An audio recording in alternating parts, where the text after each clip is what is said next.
All right, so when you do get all your measurements in place, it's really easy to just transfer that information to the other side. So you will click with the selection tool, drag over everything to select it, and then Control G, Control C, Control V to copy and paste, and then hover around near one of the corners, start moving it, then hold down the Shift key, and that will lock it into a 45-degree angle. So you don't have to redraw everything again, it's already there.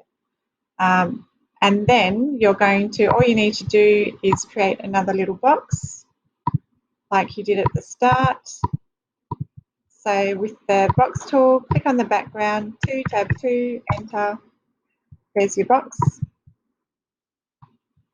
Place it on the edge here, drag across the guideline, and then make sure that this lines up with both the building and 2 millimeters away from the building.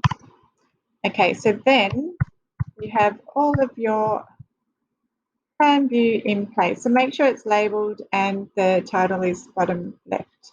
And you can save your work and